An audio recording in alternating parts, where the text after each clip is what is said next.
editing. It works that way, and it works as an OBS, and it has all these different things you can do. Just fucking around. You can pull up a video. What is this? I don't even know what that is. View post on Restream. Oh no, I don't need to do that. All the comment. It's just like Restream. All the comments come through. You can't see them. I'll just pop them on there from time to time.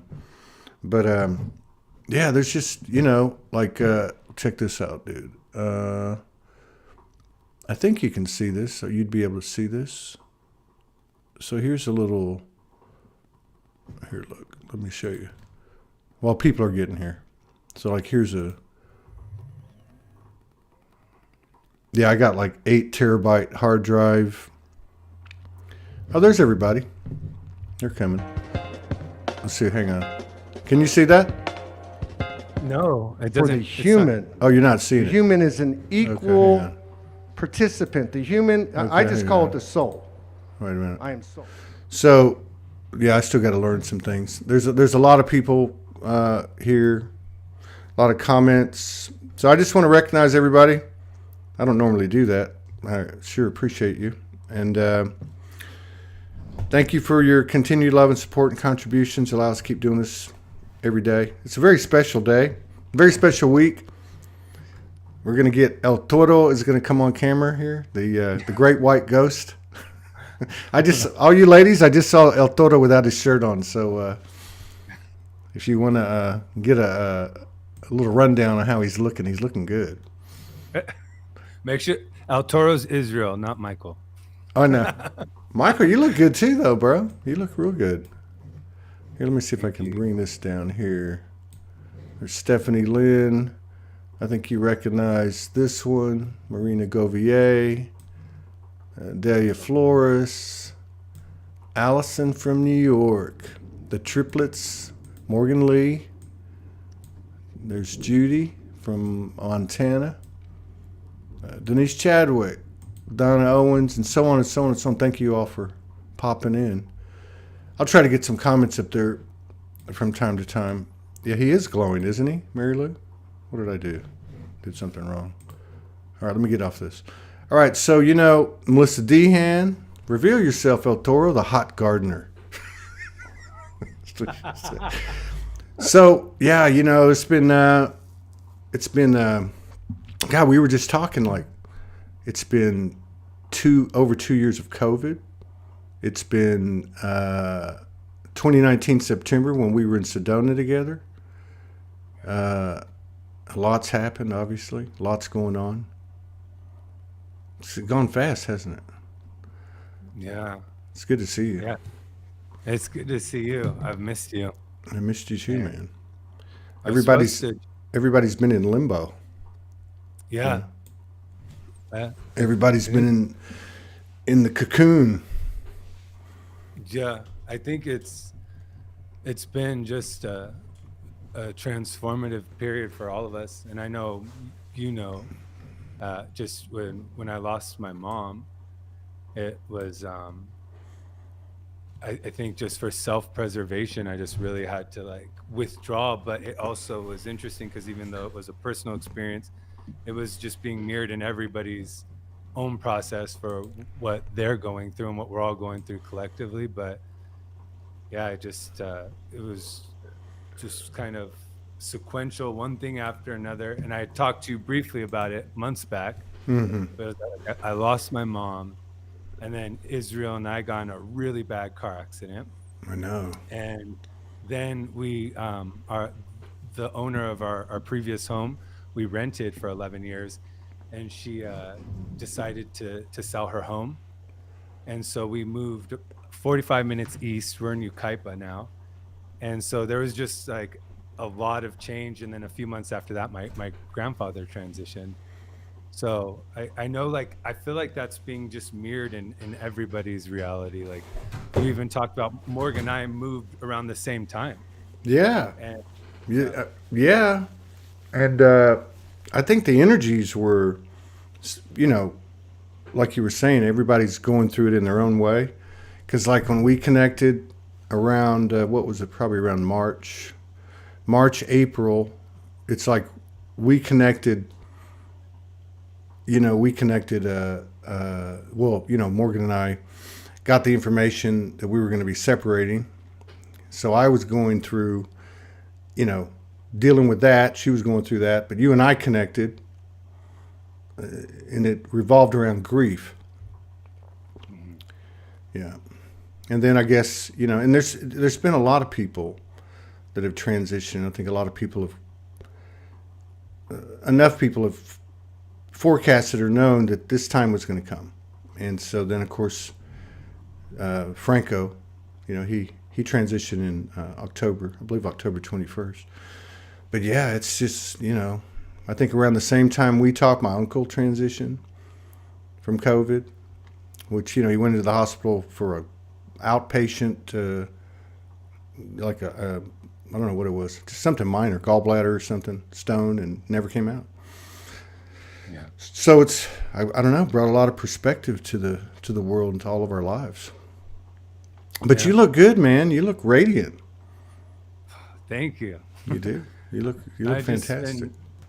I've just been, I told you, like, so my little niece is staying with me right now. Oh, she's staying with you. Yeah.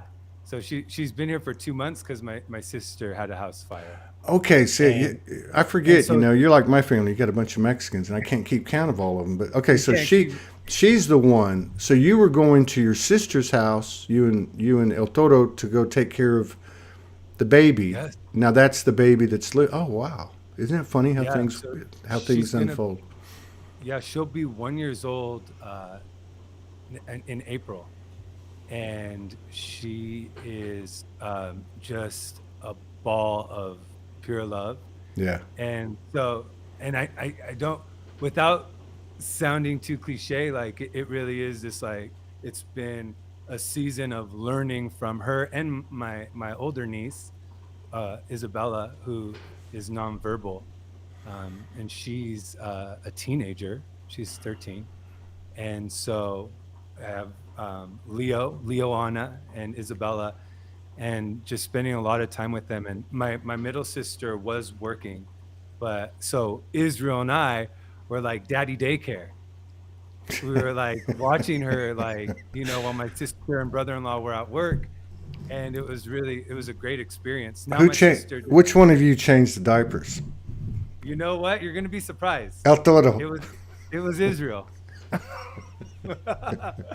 I said, I'll hold her when she cries. You do the dirty diapers. But I think, just with my mom's transition, which I've talked to you about, it's been living out my greatest fear. Yeah. That was by far my greatest fear, especially because my mother was immunocompromised and she had lupus. And so I grew up as a young child, acutely aware of how delicate her time on earth was. Like, it was just something that was known. Like, I think we all understand life is precious, but there is a different offering when it's in front of you every second of every day. Yeah. So I think with that fear had perpetuated over years, but I just couldn't see a greater ordering as far as like my sister giving birth to Leo when it was my mom's time to transmigrate, because I just really feel like none of us would have been able to cross that threshold. Like, without our mother, she was, the centerpiece of our reality. Like, my father, my sisters, and then all of the extended and adopted children she raised. Not officially adopted, but I mean, for years she took people in. So she reared other people's children, cousins, some of my best friends, some of Natasha's best friends, some of Lindy's best friends. Israel's lived with us for, I don't know, over a decade, and two of my cousins have lived with us for over a decade. And so she was just our light. And, obviously there's nothing exchanges, but I do believe in like the equipoise of life and death. And so when Leoana was born, it was like we were all lifeless.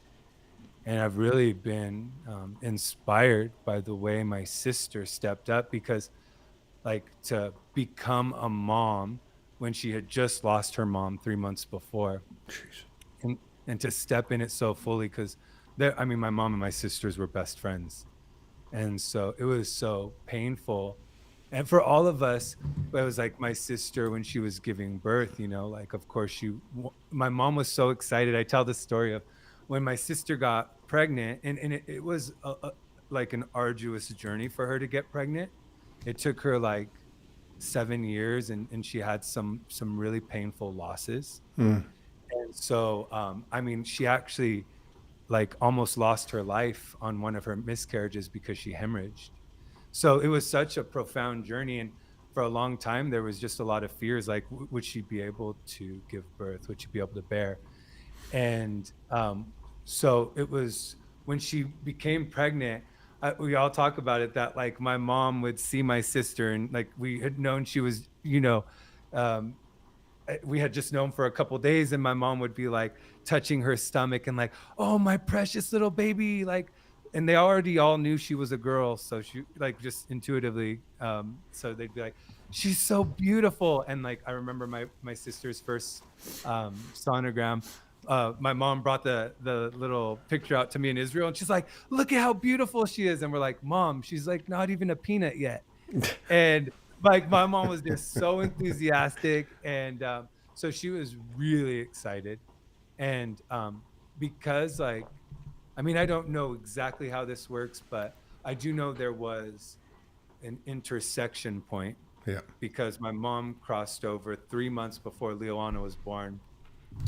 And in that, I feel like, if the spirit's bouncing between body and, the incorporeal, like I do feel that Leoana was with my mom until she, fully materialized. And it's interesting because Leo will like a lot of children, and we've all experienced this. She's constantly like looking above us, behind us, Yeah.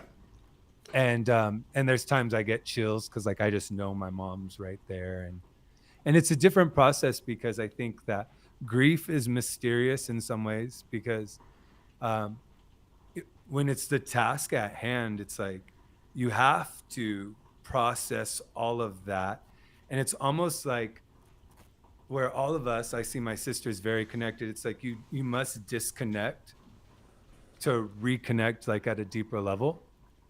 And so like, even though all of us we have like not just like this somatic and spiritual connection, like there was this moment of a complete sundering, where when you're that close, there has to be a severance. And so it's like you feel nothing before you can feel that soul's presence again. And I think I might have shared this with you, but it was interesting because when my mother was in the hospital and she was like, on the ventilator, my father and I had gotten a phone call that my mother was doing better, and that like her oxygen levels had gone up to 98, which was huge. So they were going to start like trying to wean her off the ventilator. Right.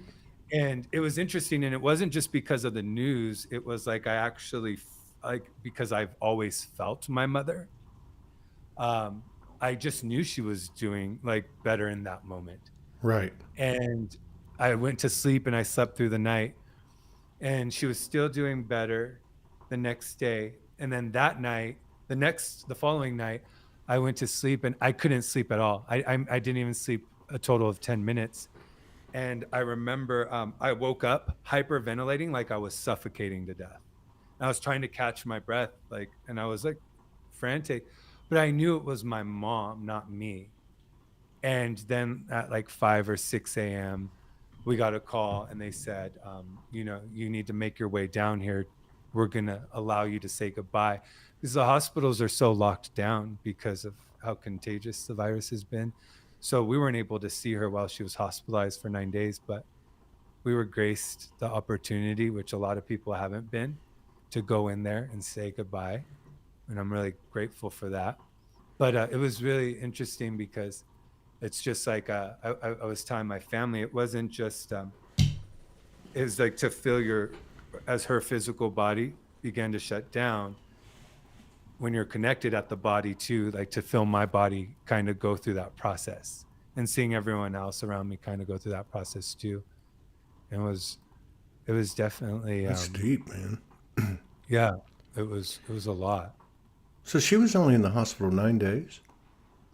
Yeah, she was battling the virus for 5 weeks, Right. but the hospitals were so overpowered and inundated that we called 911 to get her in, and they actually denied us. They were like, we have, and this was during the winter, not this last winter, but the previous. Right. And so they said, there is no room. They had tents set up outside of the hospital for emergency. And all the people with COVID were just like lined up in these tents. And they said, we won't take her in until her oxygen is below 91. And so then 2 days later, it's interesting too, because I guess when your oxygen, when it drops beneath 91, technically you start experiencing like suffocating. Yeah, that's what I was thinking when you said that about what you were experiencing. I thought, wow, that's because obviously Yeah. you two, among others, but I mean, you two were merged. Oh yeah. You know, Yeah. like- She was my best. But there isn't really language, you know? Right. And that's why I think part of the reason I've stayed so silent is just because it is an experience that lacks language, you know, the depth of feeling and what you experience. And I know so many people are going through this. This isn't just me or my family, but it, for me, you know, it's been the greatest purificatory experience to really clear my heart and my mind, and to create a deeper yawning or cavernous experience for the heart to open fully, which is still an everyday process. But I mean, that's what it's been for me personally and my family. I've seen my father is just like my hero, and he has been so vulnerable and such a leader.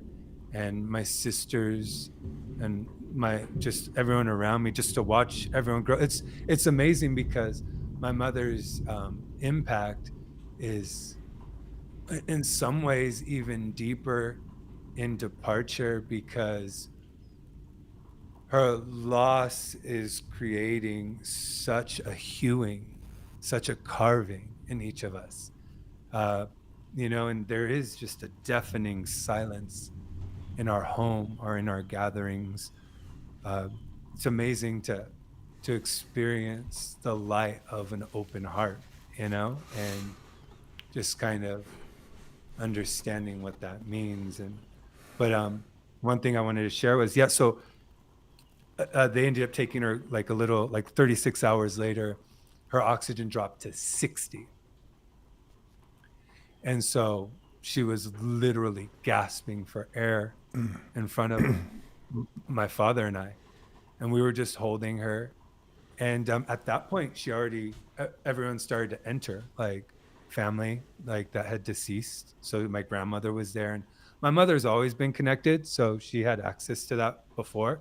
But she was talking to her mom in front of us, which was really hard, you know? Because we were like, tell Nana you're not ready. Like our human was kicking in, Yeah. you know? Yeah. Like- my grandfather, when he was going, Yeah. his best friend was married to my grandmother's first cousin, and they were best friends anyway. So his name was Charlie, and I walked in the hospital room with my grandmother, and my grandfather says, Charlie keeps calling me, and she says, hang up on him. Yeah. Don't talk to them. Don't go to the light. Yeah. That's So she was talking. She was openly communicating. She was in both worlds. She was in both worlds. And it was so hard, it's Yeah. because it was, and we all have this split inside of us where it's like understanding that petitionary prayer and supplication to the omnipotent, to God, like getting down on our knees, like it's an illusion, like understanding that when it's like knowing that it was my mom's time, that her task was really truly completed, but like that part of you, that the energy, the attachment, the sun, all of those energies that are still alive, holding on, Yeah. which is one of the lessons that Yeah. you get to participate with, and understand and probe. But yeah, it's hard because, like I said, it's like almost before you can reconnect, you have to first experience this rupturing. And Yeah. and you and I, like, we've talked poetry, and I haven't even been able to participate with you. I haven't been able to see you. I haven't been online. But I was writing 3 to 4 poems were entering daily before my mom passed. Really? And now I've probably written 5 poems since she transitioned in total. But I've understood it, it's entering this portal where we're offered deeper deeper currents of stillness, Yeah. being with ourselves, entering the mundane and experiencing the world from a still point where you're just embracing that moment. Like, it's like my little niece, like how I told you, how she's just been a great teacher, is every morning, the first thing I do when I wake up is we go outside, her and my sister and we sit outside and we take in the sun, and she points to where she wants to go. So she'll point to the tree, and then she pets the tree. And my sister always like, all right, go say good morning to the bluebirds, go say good morning to the sun. Like, my sister's like, talks to her daughter. And then she'll point to me, and she'll point to we have like this large grass field, and she wants to sit in the grass, and she gets excited because she'll play with the grass, and she wants to show me what she's found. And just allowing that degree of presence to pull you in and out of the mind and out of what's clearing in the heart. And it's not like suppressing what you're feeling, but almost dropping beneath it. And so while you're processing, you're no longer creating more loops with fragment thought or emotion, the stirring of emotion, but instead you're feeling all that you have to feel because it's there. But then you're also still feeling something deeper, the thing that is the aperture and informing the transformation is still able to kind of pierce through and be present. So that's kind of like what Leo's been teaching me. No words, just all love. Yeah. And Well, it's like, well, God, there's a lot to unpack there, what you said. We talked about grief, what was about a year ago. I ended up writing a poem, and then you hit me up. And then we started talking about it. And, I think the line in the one that I wrote, the line in the poem was, what was it? Fear has nothing on grief. But to me, my first inclination with grief has always been, I didn't like it. You know what I mean? But I think once, for me anyway, I know we talked about this, but I guess, it's worth mentioning. For me, it was like you got to get past the anger to see the value or to experience the value and the wisdom of grief. You know what I mean? I mean, it's like, and then to have the baby, to me, like the baby is a physical marker, right? Like that's not the right word, but like, because nothing changes that's brought on those feelings. And so when you have this life force in front of you that's basically unaltered, right? I mean, she's at some level. I mean, she's closer in connection to your mom, like in this example. Yes, absolutely. I don't know. It's a pretty. It's really cool, and it's actually a little wild to consider what you guys have physically experienced together, because it's the physical, it's the physicalization of the energetic patterns, and as you said earlier, like what you guys have gone through and experienced. A lot of people are doing this one way or the other. Yeah, because there's been a lot of that. There's been a lot of grief and why, and cursing, the gods, and why, a lot of questions. But I think, for me, like when we talked, it is what it is, at a human level, and then you start to unpack it and get past the emotion that it brings, and then you start to gain from it. But yeah, I would imagine Leo is pretty lit. It sounds like. she is lit. Two things you said that resonate so deeply. One is the anger.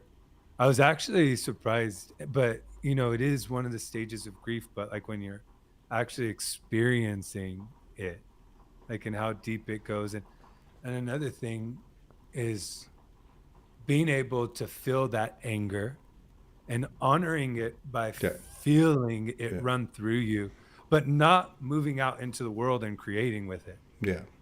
So it was like that was a heavy task for me, because and my family was so supportive. But I mean, I've just never felt that much rage in my life, and it was interesting because it wasn't so much like this isn't fair. Like I didn't experience those thoughts because I understood that it was her time.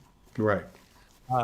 But the anger, interestingly enough, was more um, at feeling like there were times she wasn't honored the way she was meant to be honored, and that her journey, and a lot of humans, has been behind the backdrop, right? Like my mother is such a vital component to every word that is disseminated from my mouth. And like she lives in every poem. Like she breathes in both of the documentaries Israel and I have created, like, and has since before transitioning. And so for me, there was this like almost like feeling like she hadn't been seen. And I know that was just, it wasn't even so much a projection from her ever.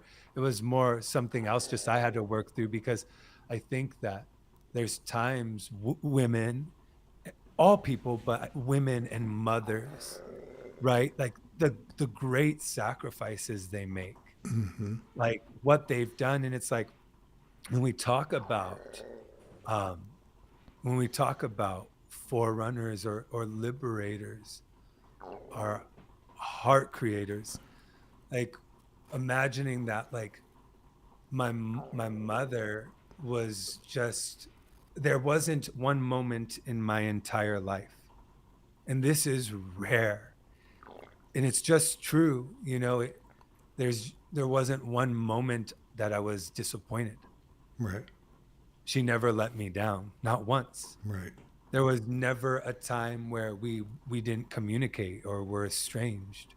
I mean, there was just an attention that can only come from the eyelet of the spirit.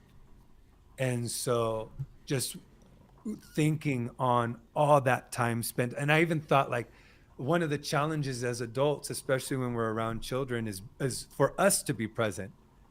They are emblematic of presence, right? But like, how do we remain present? Because we have warring fractals of thought and emotion going on inside of us, while they're just ready and immersed. And so, like, I was like, how was my mom so present? And then she talked to me since I was a young boy. She would talk to me like I was an adult. She never talked to me like I was a child. So we were always having conversations when I was 3, 4, 5. And so I remember asking her once I got older, especially like if I would watch some of my cousins when they were younger. And then I remember when I was done watching my cousins, I would be exhausted and I just needed to like shut my room and lay down and not talk, because like I was exhausted from answering questions like, Michael, what's your favorite color? Michael, what's this? Like it just Mhm. never stopped. And then I'd ask my mom, I was like, Mom, like, how did you do that? Like, how did you remain present? Like, how were you able to talk to me and never like, like, and she was just like, it was easy. Like, I loved you. Like, you were just a shining light. You were my baby. And so I think like I just moved into all those places like where it's like and these were just aspects that I had to work through, especially before I could ever speak to them. Yeah. But it was um how blithely the immunocompromised and the elderly were spoken of throughout the process, throughout COVID and the pandemic. Uh, uh, it was reductive, You're right. but yes, it was just like, I haven't heard anybody say that, but that's actually very true. yeah, Almost like like somebody making a statement like, "Well, it's only the elderly and the people that are compromised that are so there's nothing to worry about." yeah, Like it was, that's I hadn't thought about that. yeah, and for my family, like my personal immediate circle, my mother's immunocompromised, my father, and both of my sisters. So my middle sister has lupus like my mother, and my eldest sister is the most immunocompromised. She was on life support. I've told you this back in Yeah. 2009 for 6 months. She was what science calls a medical anomaly and what I would call a miracle and grace. But she survived and came off life support. They gave her less than a 1% chance of survival, and she survived. And she was really just, again, she was meant to be here. It was grace. It wasn't her time. I've been trying to get her to talk to you. One day she'll be ready, but she crossed over. She coded 4 times. So she had 4 near-death experiences. She was resuscitated 4 times, and this is while she was on life support. So I mean, she had like a trach down her throat. She was completely like, well, we thought she was unaware. But when she finally came out of it, and they took the trach out, of course, her eyes opened to my parents, and she said, "I crossed over 4 times." And my parents started crying and said, "You coded 4 times. They saved you 4 times." And she was able to describe and elucidate her experience all 4 times in different dimensions. Wow. And the very last one was really powerful. The last one was, she said she had just given birth to my eldest niece, Isabella. And Isabella was about 3 or 4 months when my sister was hospitalized. And the last one, it was this translucent indigenous form, one of her walkers, right? One of her spirit guides. And they told her, she said, "I just want a little more time with my baby. Like, I just want a little more time." And they said, "It's not up to us, but we'll see what we can do. We'll ask." And then they disappeared. And she was like in this like paradisiacal land, right? Where it was just all nature. The form disappears and she's by herself. And then it comes back a while later and says, "They've granted you more time. And in that moment, my sister opened her eyes for the first time in 6 months. Jeez. Yeah, and that was the last thing they told her. So I think just having these experiences, being aware of the formless state, understanding it, but then still the paradox is that you can be aware of that.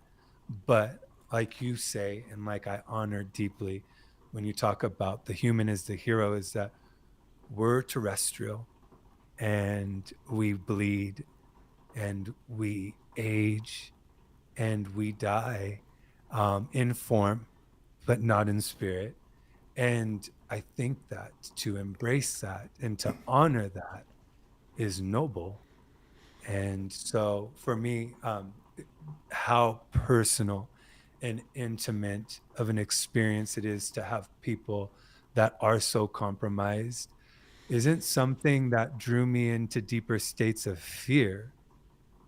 It's something that drew me into uh, deeper compartments of compassion and understanding that, when we move into the art of remembrance, that there's an honoring for all sentience.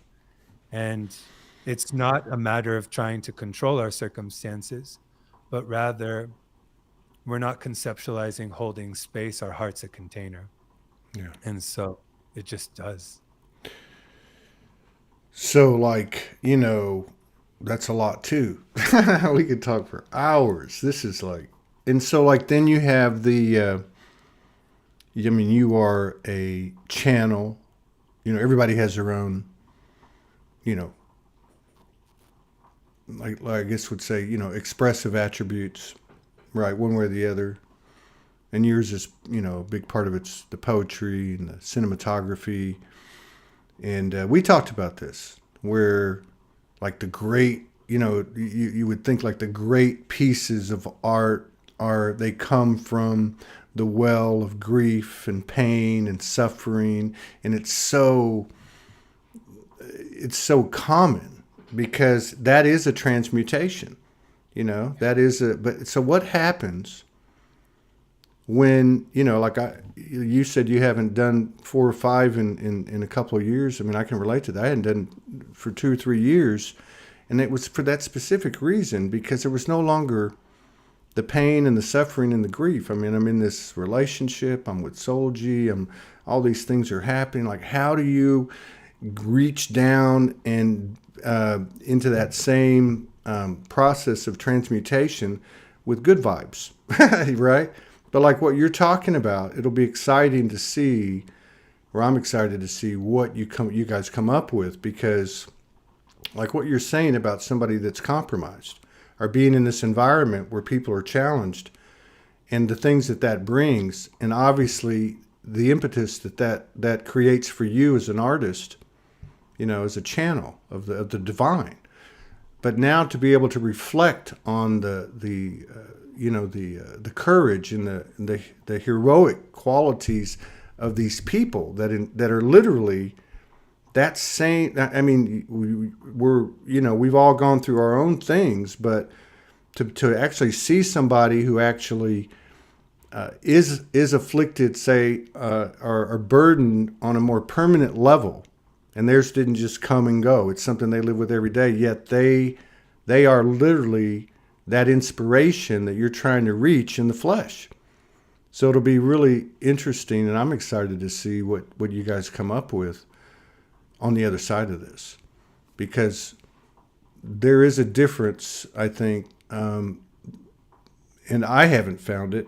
I look for it in other people, where you could say like a religious hymn, to a degree, but I'm talking about on a very personal level, like what you put out and what people put out, where you can actually see the glory and the heroes, the heroic qualities that you're talking about of these people so close to you. So, yeah, I think that's something that I would think that's where you're going to be heading, is to actually express what you're expressing today. Yeah. Which is, it's weird because I used to say I had a hole in my heart, 10, 12 years ago when I was going through some stuff. And I realized now, or later on, I realized it's not a hole. It's just like this place that wanted to be felt and wanted to be heard. And so now, I don't look back and go, oh, that was not what I thought it was. This is actually, I don't want to say like a badge, or a medal. It's not like that. It's more like it's more like me. It's what it is. It's like a part of me that's the strongest part of me. And I think the other thing that's really fascinating about the situation over the last 2 years in your family circle is the fact that that you have a living monad. You literally have the monadic structure in the physicality with no BS. And now you have what is the womb, or what was perceived as the womb, has now physically, but yet the womb remains, right? And I mean, you guys all carry on, as you said about her. You said she's in every poem, she was in the 2 documentaries, but it's, you know what I mean? Like she's, it's like, I don't know how to say it, like osmosis or but the womb is still there. And your sisters and you and Israel, I mean, and the baby. Yeah. I think that.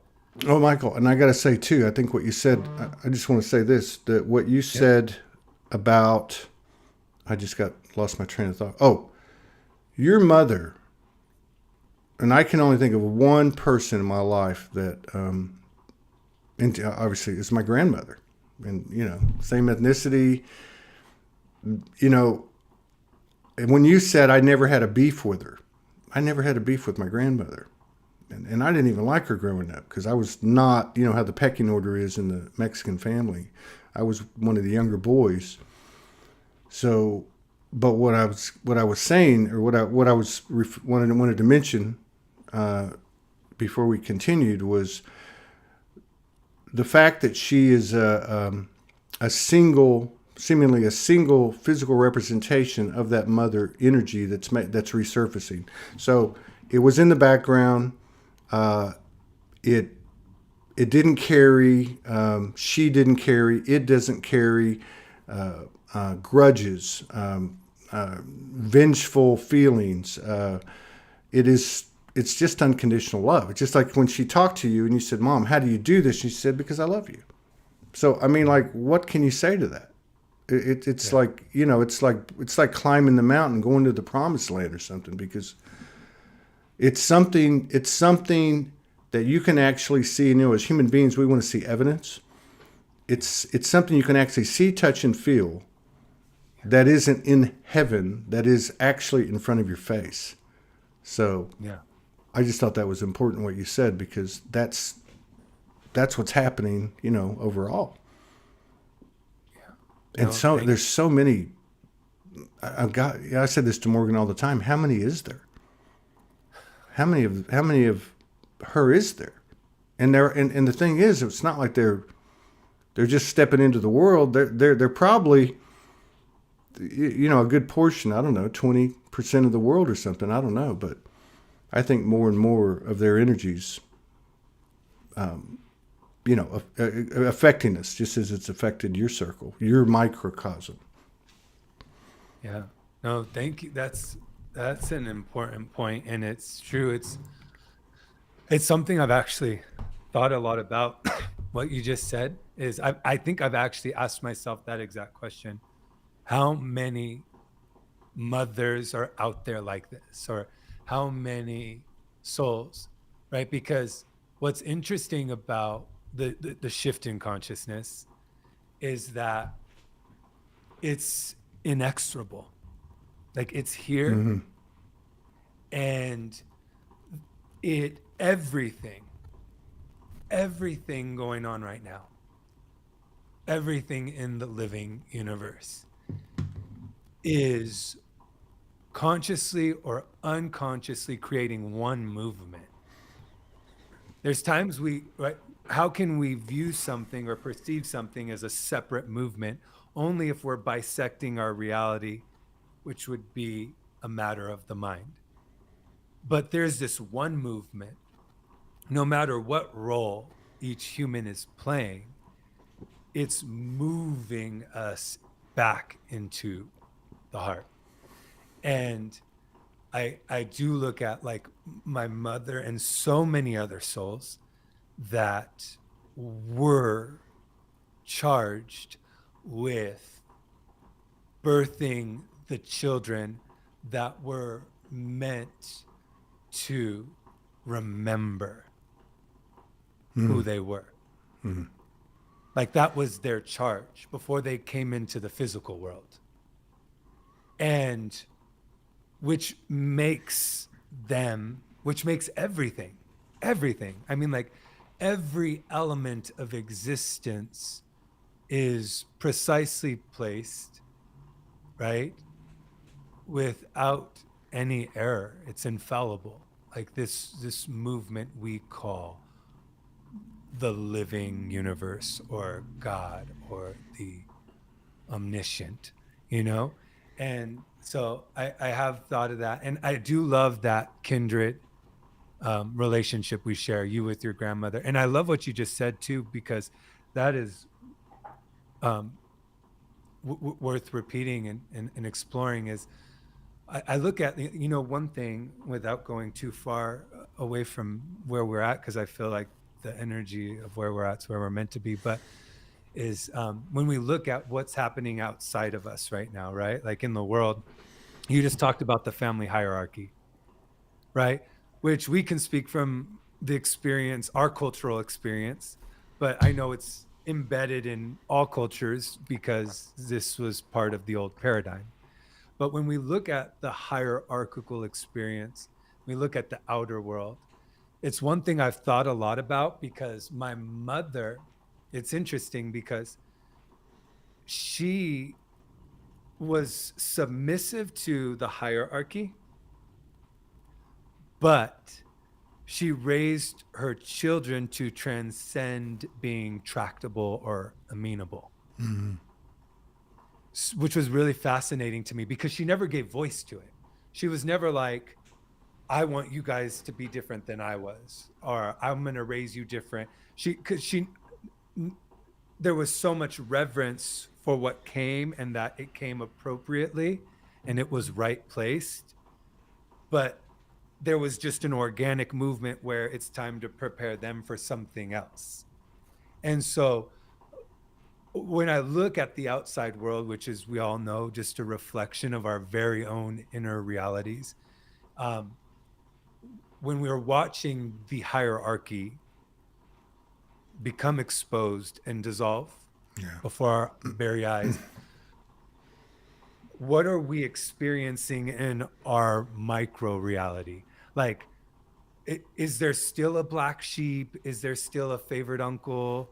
Is there still this? Is there still the reliable child, the intellectual child? Oh, that child doesn't think a lot about things, but they shine like a star, right? Like the hierarchy. I love how you talk about that because a lot of us were meant to come into the world and experience the hierarchy almost as an aversion. But it was because and I think Morgan, I coined the phrase like moving from the black sheep to the golden child or something to that effect. Right. I think that experience was meant for all of us. And although we had to move through that experience and at times our mind would prematurely conclude and victimize, once you move deeper into it, you realize it was an initiation meant to you to go inward sooner, right? To prepare you for the burgeoning of the heart space so the spirit could enter again. But so I find that fascinating because although my mom operated herself within the hierarchy, as a parent, she was already breaking it down. Yeah. And so again, like, was she talking about multiverses?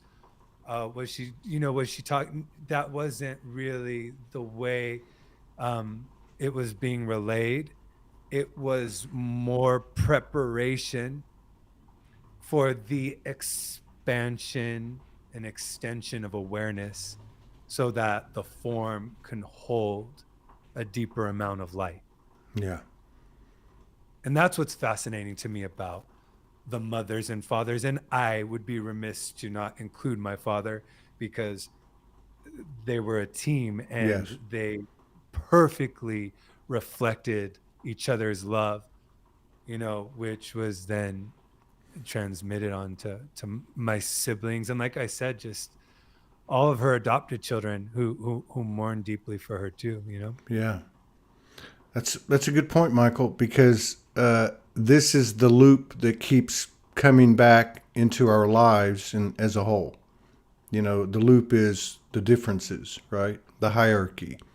As long out of sight, out of mind, right? Like as long as it happens to somebody else, it's all right. Kind of like what you said about the compromised and the elderly. Like we just threw them under the bus. I didn't even think about that until you said that. I mean, that's a fact. I mean, regardless of what somebody's stance is on that issue of COVID, right? There was, I didn't see anybody coming to the party propping that, that part of of the world up. They were basically said, oh well, it's not a it's not a big deal because. And that's not to say, I'm not trying to say anything's right or wrong. What I'm trying to say is everybody, and I think this is really what I'm getting at, is what she represents, what that energy is that she represents, string theory exponentialized. I mean, everything is connected. She had adopted children because everybody was the same, right? Everybody is equal. And so if you look at something, and it's so easy to see, because if you look at something like, and I know it's a touchy subject, Ukraine right now. Right. I mean, people are either over here, they're over there, depends on what side of the world you're on. But how soon we forget the very things that we're taking people to task about. We're in a space or in a community or in a country, for instance, where we've done the same damn thing. So, the mother's wisdom to me is the everybody's screaming and hollering, and then someone like your mother's personality might step in and just quietly say, what's the difference between Iraq and Ukraine? What's the difference between imperialism of Russia and imperialism of the U.S.? So I think like what's coming through with what you're saying, right, is I used to say my grandmother, she was the rock. But you never saw it until all the storms passed.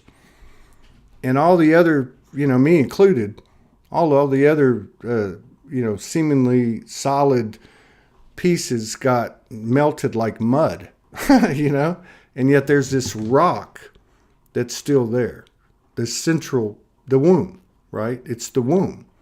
And I think that's one of the things for me that I try to look at, okay, what signs are we seeing in the collective that this is actually happening?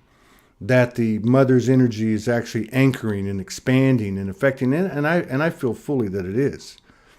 But when we start to see those things get altered, where you put yourself in someone else's shoes or you don't judge. And I know that sounds cliche, and it sounds, to some people, it might sound, kind of willy-nilly, kind of fluffy, but it's just what it is, because that rock is going to be here before, during, and after, regardless of what the children do. And that is the womb to me. And that's why I say, we can get lost in semantics, as we often do, but you can't bear a child unless you're a mother. It's pretty simple. That is the womb, and so like what you're saying about about her and about in general what's happening. It's it's to me, it's like a force. It is nature itself, Mother Nature. You can call it Mother Nature. It's not going to be stopped. It's like No. it's time to, you know, you've gone out, you've had the experience. You're good. You're good. You're there. You know, there's no need to forgive you. I mean, you know, you've gone out and lived and lived and lived, and let's recalibrate. And I feel like that's what's happening now. And I think like in your family circle, with just talking to you, and I briefly talked to your dad a while back, and I talked to Israel, and then it's just like it just looks like that in your family circle that you're exemplifying what's happening, almost like a precursor of what's coming. Yeah. Thank you. Yeah. I hear you, and I love what you talk about, like the mirroring and how a lot of this is the same. And I like what you said too, because it when you talked about this could come off as trite or espousing truisms, right? Which it isn't the case, because compassion is not synonymous with indifferentism or syncretism or becoming apathetic. Compassion is, as you continue to process and breach deeper chambers of the heart, you're going to see yourself in everything to a greater degree. Therefore, you wouldn't judge something you've processed through. So yes, like with even in understanding, and this was, like I said, when I had to process the death before there was any sort of revelatory experience, it was understanding that everything's at work. So it's, yes, there's things being exposing this collective rapaciousness and greed and power thirst, bloodthirst. Like, but for me, it was, okay, where does this frequency or where does this entity of energy live inside of me still? And to what degree? Like, Yeah. right? So when you understand that, you're not going to separate yourself. Again, the only thing that would separate itself is something that's already dichotomously split. So instead, it's like, oh, you actually start to, in the mind's eye, regain images and moments in time where you said something similar or did something from the same space. I think that for me, it was, like I said, as I have continued to process emotion and anger around loss, death, and grief. It's in understanding that everything still is perfectly at play, because when we talk about the two greatest instruments of transformation, it's love and suffering. Those are universal, and there's no bypassing it. So for me, my mother's great love, right, created unspeakable openings. And then the suffering in the wake of her physical departure has created deep awakenings. And then just who have you suffered? Did you get picked on in grade school? The aunt, the uncle, we all have to experience betrayal and rejection, and understanding how all of those things are preparation. And so even in understanding, like, part of why I remain silent is processing that emotion, because knowing that something deeper, something true is underneath it, and seeing that, and then being able to contribute a different angle or a different perspective from personal experience, which is, there is something very real about watching the person you love suffocate to death. There's something very real about that. Yeah. And yeah, there's something real about living forever. But before you can live forever, or before you experience the experience or embodiment of living forever, you must traverse the deepest, most ineffable, and darkest places imaginable. That is the only unmapped, uncharted place back to the soul. And so I think that that's what suffering catalyzes. That's what love catalyzes. And they're both of equal value. You know, I think that the human wants to just experience it all through love. And there's even like, oh, I've transcended suffering, or my vibrational frequency is so high, like some of these hackneyed expressions. Um, no, I think that to truly honor every abrasion, every sunder, every marking, right?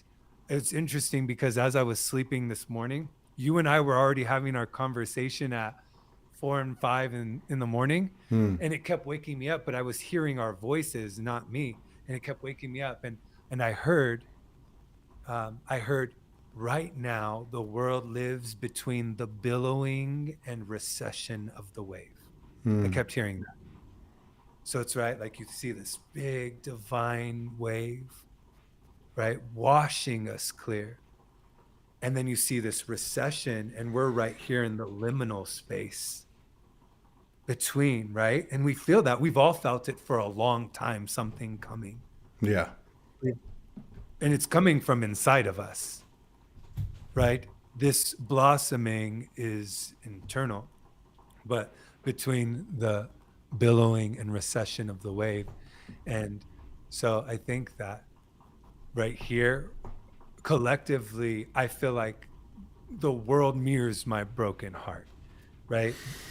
The confusion, the disorder, the tumult, everything I experienced with the loss of my mother. Now we see people displaced, a mass diaspora of 10 million Ukrainians. We even see how the pernicious display of mass media and its insidious mark on the mind, and how we've held for years, you know, the Middle East in a different light than we hold others, right? Because we don't get as much airtime for Yemen and for the plight of the Palestinians and what's going on, and you know, between Israel and Palestine, and the displacement of the refugees. I forgot from what was happening on the border a few months ago. I mean, it's all over. And so, like you talk about, we see that mirroring, and then we hear how it's the narrative kind of changes. You know, depending on if it's a different country, and how you're saying that imperialism is being reflected all over the world. And like we said, is if we continue to follow it deep enough, like, where are we tyrants? Where are we holding some sort of superiority complex? You know, what is it that we hold that places us as separate from anything else? And for me, that's been a path that's led to a deeper communication of, I guess you could say, like my infinite self. And but I really appreciate you giving voice to that, because we just see the contradiction, and if we really see the contradiction, we see it without any sense of affliction or animus, because again, we remember where were shut off at times, and where we spoke from a deeper sense of self, and where we were sanctimonious, or where we were constantly pontificating. You know? Yeah.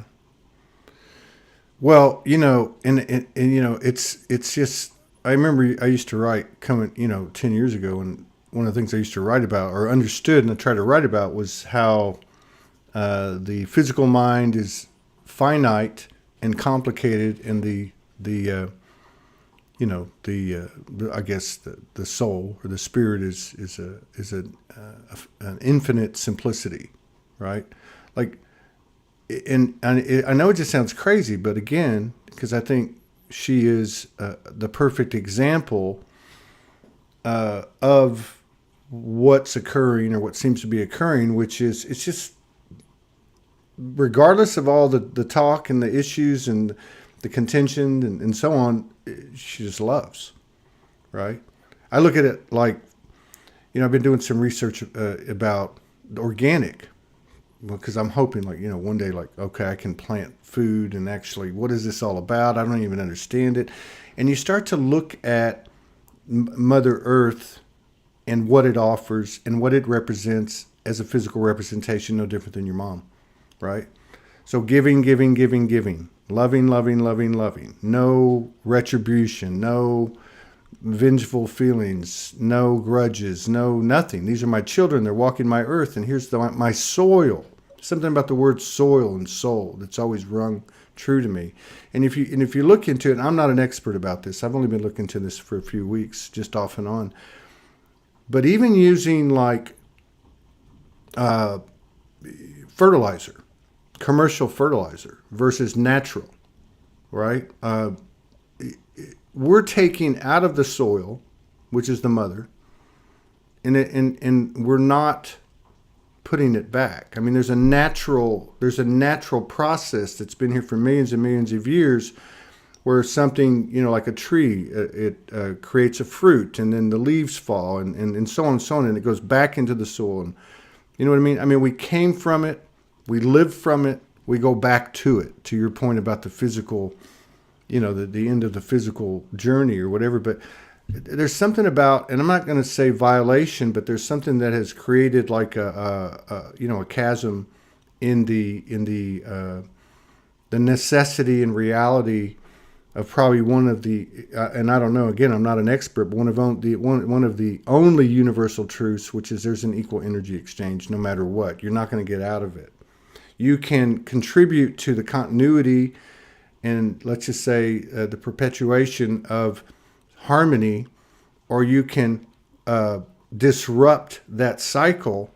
And I see it that way. I see it as, and I'm not one of those people that's, like real vegan, and it's not about that. It's just about spirit science. It's just about where the physical and the non-physical come together. And I see what's happening with people like your mother and these people that I run across, primarily women. Not that it's not in all of us, because it's in all of us. It's just been more suppressed in, say, one sex than the other, for the most part, one gender towards the other. But it's just this. I don't know how else to explain it, but it's just this love. You put a situation A, B, C, D, E, F in front of your mother as an example of this. Whether it be your sister's illness, whether it be your sister having issues, almost losing her life, giving birth or miscarrying, all these different things. You get in an accident. El Tordo comes to stay for a night and ends up staying for a year. She didn't say anything. You know what I mean? Everything is love. Everything is love. Yeah. But if it's not being returned, if it's being hoarded, if it's, you know what I mean, energetically, then what happens to that womb? What happens to it? It's going to reformulate. It's going to do something to bring back the balance. And I think even like you said, in her departure, she's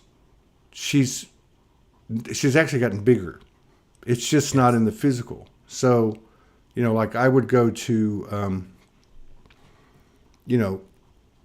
love is free, right?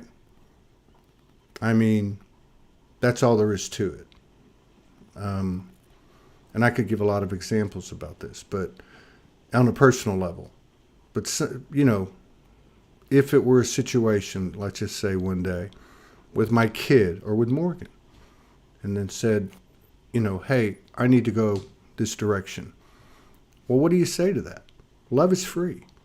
So in your eyes, is there some type of connection between, in your mind, with what's occurring, like with you individually, with your family, and with the world, to recognize the reality and the power and the life force of carrying that frequency and being that which is love is free, and its association with not attaching. You know, like we've talked about this, Morgan and I have talked about this openly, where we've been faced over and over again, energetically, laying side by side or on the other side of the world, of surrendering, giving up, giving it up, giving the other up, giving what we are up, and I marvel at it because I know that I cannot detach from anything, that I am everything. But there's something about this human experience where, and I think you said this to me, you did say this to me a year ago, how she came to you, and again, this is a metaphor, she came to you and in essence said, the rest is up to you. Like, that feels like it's a detachment, and I guess at a human level it is, yet here that force we call her has just gotten bigger. And you're walking alone seemingly, but at the same time, she's actually, that force that we call her is actually bigger. She's bigger. And it doesn't really compute to the human. So I don't know. I'd just like to know, like, what are your thoughts on that? Do you that love is free, and are we faced with having to detach to really find the essence or an expansion within ourselves of the reality that love is free? Yeah. Wow. That's an amazing question. And I've actually thought a lot about that, and it's making me a little emotional. Yeah, I've been emotional the whole time. That's why I'm glad you're talking. Yeah. No. Yeah. It was like, it's weird because, like, with my mother's transition, it was like, and I can only speak, well, for myself personally, but I have seen it around me with my family. It's like, for me, it was the last greatest attachment I've had to mental thought projection, the identification of, like, the form world. So it was like not losing, but just the transformation of her back into her expanded state is dissolving Michael. So, like, when you talk about love is free, it's like, what's left when Michael's gone? Like, there's only one thing left. What's left when you're no longer an American, or a Ukrainian, or a Russian, or a Mexican, or an African American? When you're no longer straight, homosexual, Democrat, Republican, right? Like, all of these thought forms become interlaced and woven into the fabric of the psyche and the heart space. And what happens is the mind creates a paling, right? Which blocks out the skylight of the spirit. And the heart creates a palisade of protection. And so we no longer feel from the essence of who we are. We experience the world through thought forms and through stagnant emotion that hasn't been reconciled. So my mother's passing is, and I've said this before, it's an impaling, a knifing that pierces through whatever was obstinate and stubborn and just wouldn't move. Like, the only way it would move was when my mom left. And so, again, there's this conferment that her life has passed on to my father, to myself, which is reconciliation with God, which is unification, wholeness, right? Um, the supernal existence of the human as the self's dissolved, and the light and spirit of God, or the unnameable, moves back into body. And yes, for me, on a microcosm, my mother's been that inner war that is reflected outward collectively, you know? Um, and I think that it breaks down these frontiers and these barriers, right? All of these like I talked about earlier, warring fractals, right? Like, it's weird because it's like, I remember just my own progression of when I was closeted and I couldn't speak about my sexuality because I was just completely subjugated by shame and guilt and self-loathing and the desire to, mirror my father and wanting to be a man like him, all that stuff. And so it's like, as all that breaks down, um,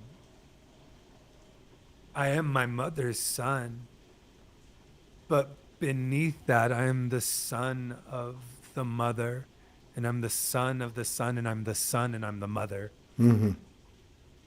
And we are being exhausted. We are being exhausted back to our hearts, right? Like, we are tired. Like, and when I say we, I mean humanity. Like, we're tired. And how many of us have had those thoughts of, I want to go home?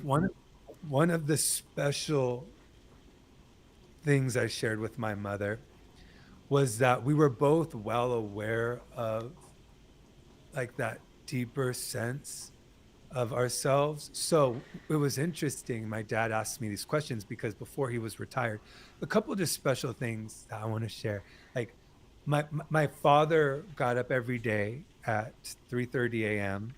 to commute to Los Angeles, worked really hard and for years to support our family. Since my mom was immunocompromised, we had a single income household. And so when he'd go, my mom, like, she would take him to the train at 3:30 in the morning, drop him off. And when she'd come back, I'd make her, I know, like, I'd hear when she'd come back. And I just loved her so much. I was always worried and I wanted to make sure she came home safe. But I'd make her come into my bed and sleep with me when she'd get home. So she'd come home and she'd come into my bed after she dropped off my dad, and we'd hold hands and we'd both fall back asleep. And then we would wake up and she'd juice for us. I always wanted fresh orange juice. Yeah. So she'd make us like fresh pressed orange juice. And then we'd go sit out into the grass and we would just ground. And we'd sit there and we probably didn't utter a word for like the first hour and a half. We were both just acutely aware of the void inside of us. So we just loved being in each other's space while we both felt the depth of that pain, because we knew ultimately we were on a journey back to ourselves. So that was something else that was really difficult, because we would talk about it.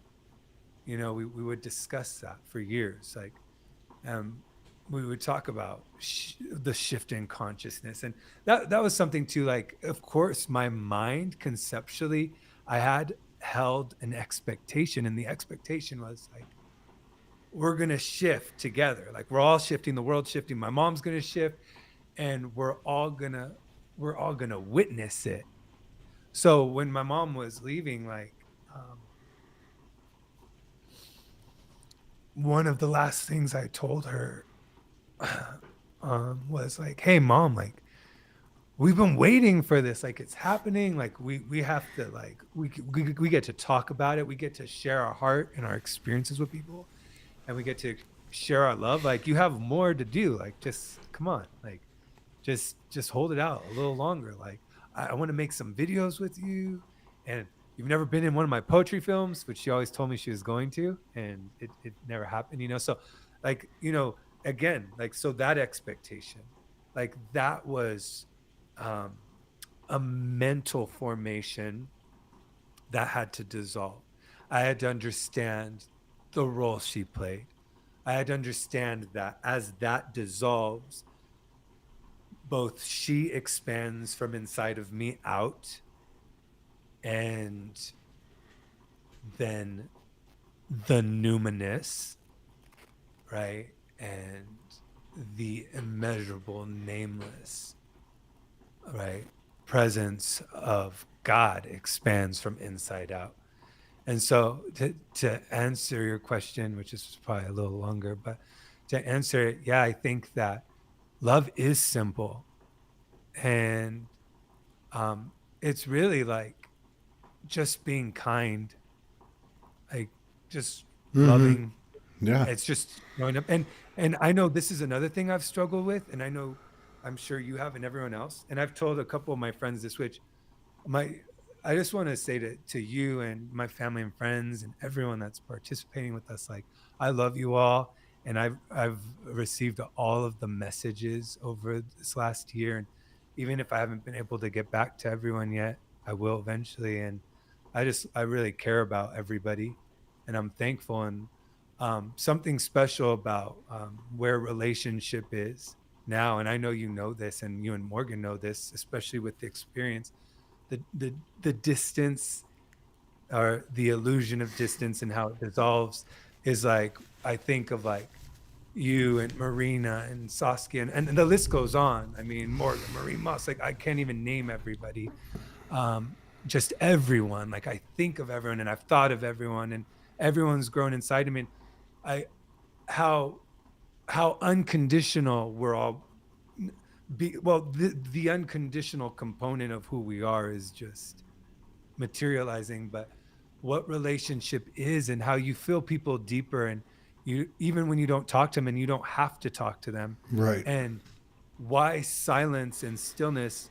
There's two reasons for me, well, besides the overarching fact that I've been grieving, but how stillness, right, we realize that love is this empty chamber, right, that is both nameless and unplumbed by the mind. And so it's like, when you start to understand that love comes out of everything and is everything, we start to seek that stillness, because that's the reservoir Yeah. that's birthing ourselves right now.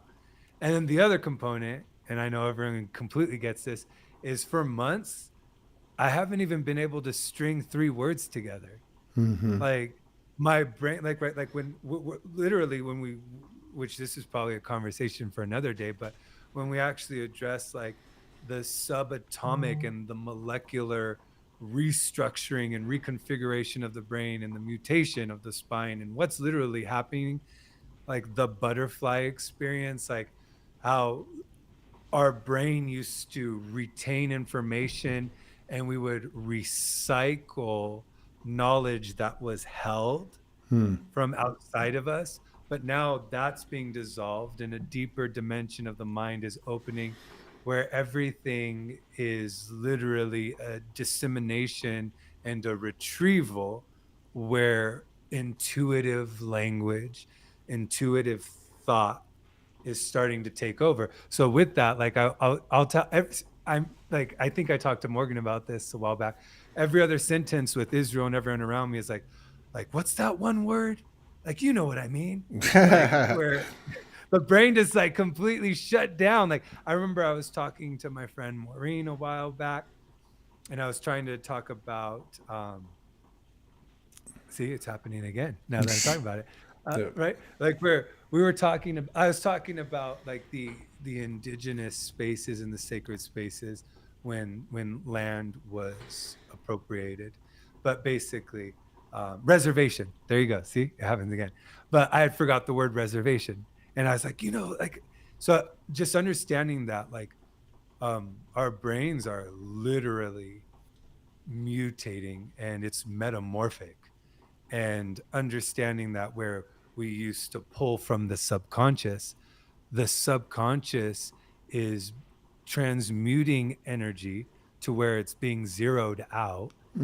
And the transfiguration of the soul is that the spirit's moving into the soul, because the soul is no longer holding thought and emotion the way it used to, because it's reached equilibrium, you know. So have you, I'm sure you've had those experiences where the brain just like, All the time.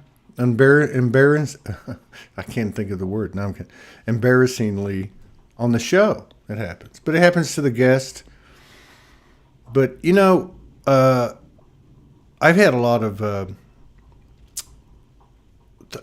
images and visuals pop in my head over the last few weeks, and I've talked a little bit about it, which has been taking me back to 5 years old, 6 years old, 7 years old, but not like inner child needs to be held stuff. Just stepping into that aspect of myself, and just kind of like feeling into what I was at the time, right? And so there's a lot of talk right now about sovereignty and choosing yourself first. And I understand all that, and I'm with it. I'm hip to it. But one of the things that you're reminding me of, and she's reminding me of, and as you're retelling all this and reflecting on it, is I was nice to everybody, and I took some flack for that, and I lost it. And I'm not talking about myself. I'm trying to make a point. And the point is that if I'm going to err on one side or the other, even if I'm giving to somebody and they're not providing an equal energy exchange, or they're taking me for granted, or they don't appreciate it, or whatever, I would rather do that than hold back.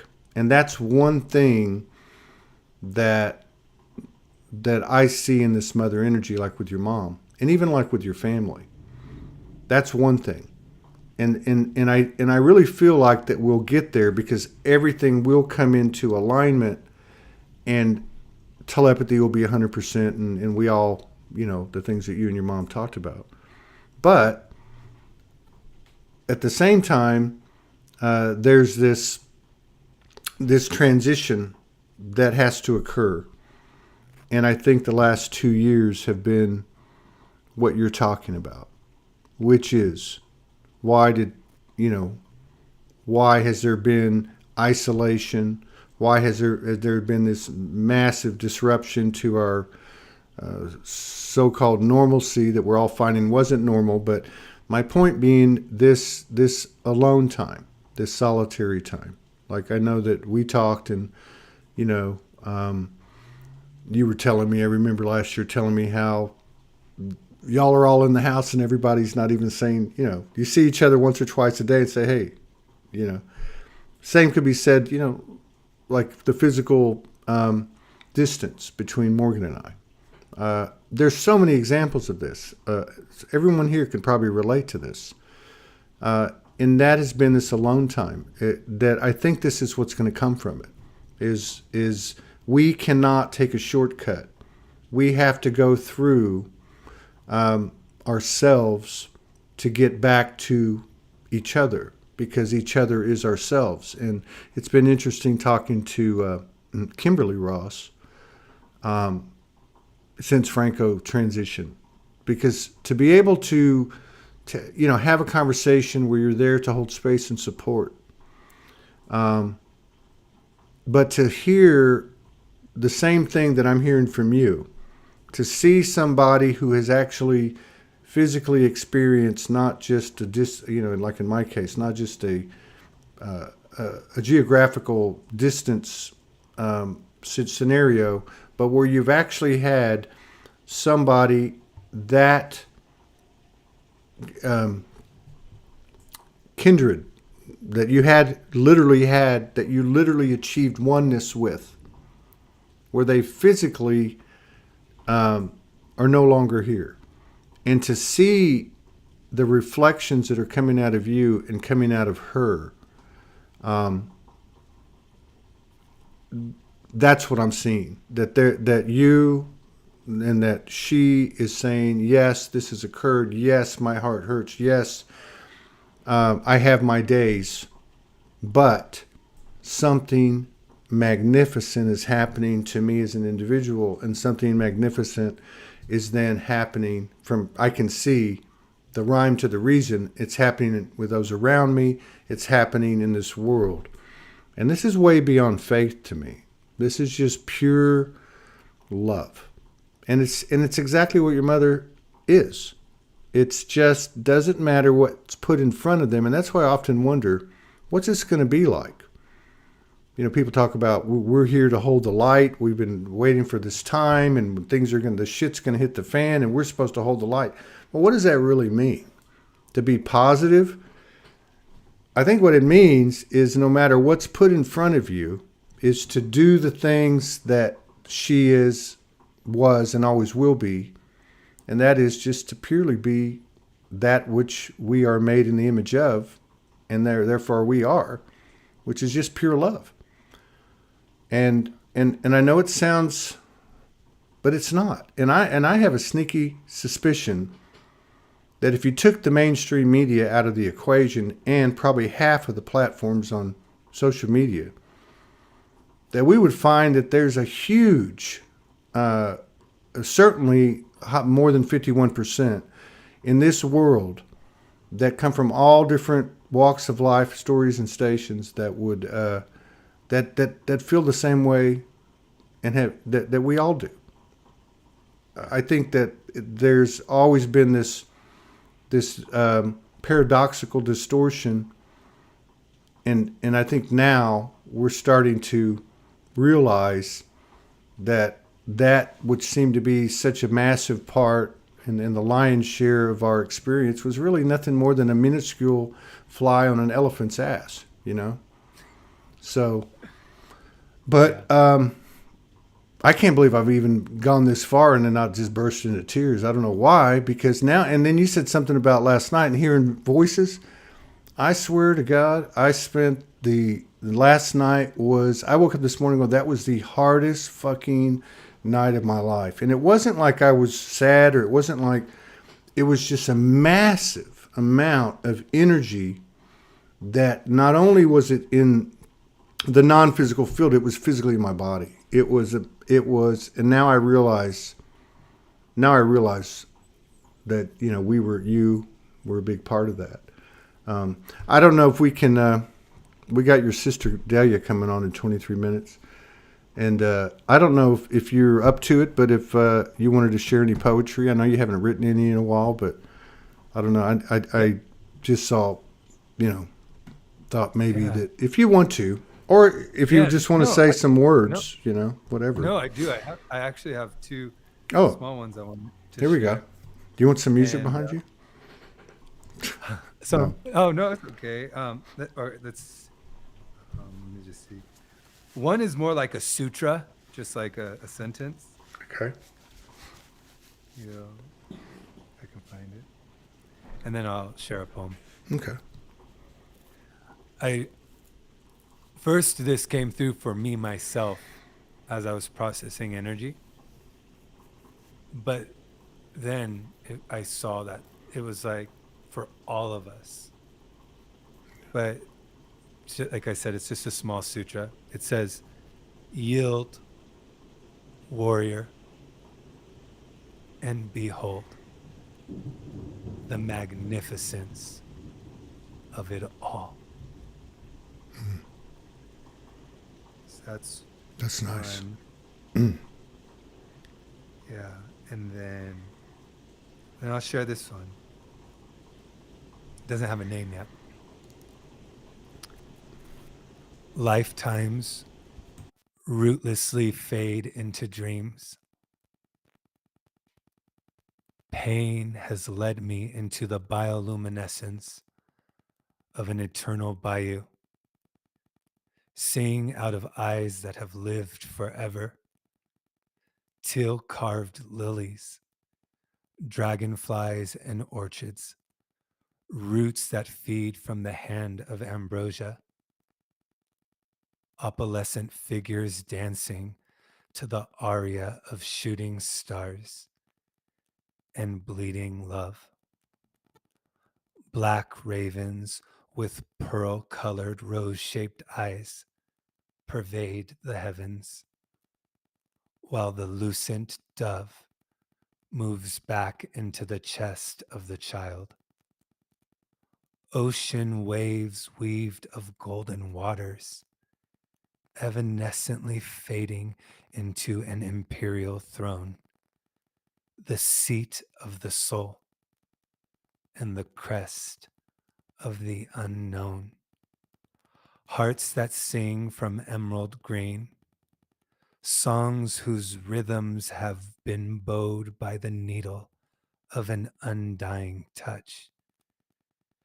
Arrows carrying the longing of every soul sown. Patterns flower into rhythms, winds the carriage of hues and tones worn by lips and concealed in bones. Every form rose from the marrow of the one, raptured by the voice of the imperishable.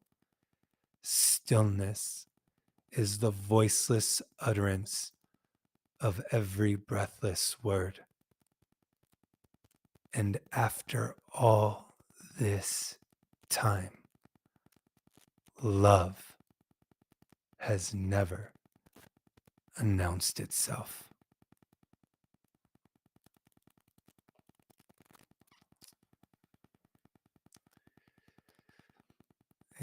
Thank you for spending time with me today.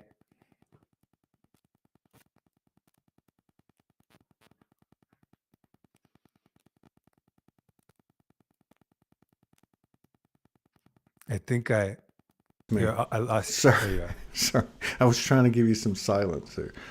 No, that last line was compelling. Yeah. Love has not announced. Love doesn't announce itself. It doesn't have to. Love is everything, right? I mean, that's just so compelling, right? I was saying we should get together this weekend if you guys are not busy. Privately. Let's Huh? do it. Yeah. Yeah. I said Yeah, let's do it. we can, I love yeah, for a couple hours too. I still don't talk to people, but we can talk. You know what I mean? I have no problem. I love you, and I just wanted to say, like, I was telling Israel because, part of me, like, I was just got nervous. I haven't done anything in so long, and I just like the very first time years ago, I told him, like, I just felt safe going into space with you. There's no one else that I'd be able to go into this space with, like, just after this time and everything. And I just want to thank you for doing what you do, and how you are a great listener, and how you love people, and you make us feel safe to just open our hearts. Like, for me to talk about my mom, I know I just talked about her a lot. I don't talk about her all the time. So just thank you for being that. And I love you. And yes, please, let's get together this weekend. Yeah, I'm free all weekend. Thank you, Michael, right. for saying that. Thank you for. I'm gonna sign off before I become a meme with tears running down my face. And I love everybody. Thanks for connecting with us. Yeah, and so I hope to see your dad in Israel this weekend as well. But yeah, I'll have them jump on. I'll reach out to you. I'll reach out to you, and we'll figure something out. All right, love you, brother. All right, see you later, El Toro, and El Jefe. He's coming out of his room. He heard you. He said bye. Is he? Yeah. Tell your dad. Right. Oh, is he coming? No. Oh, I thought he was going to give all the women. Said, huh? El Toro just said, "I'm shirtless," and then I was going to say, why doesn't he give all the women a thrill over here? All right, love you, brother. All right, love you too. We'll see you later. We'll be back in 15 minutes. Bye bye. It's 4:44.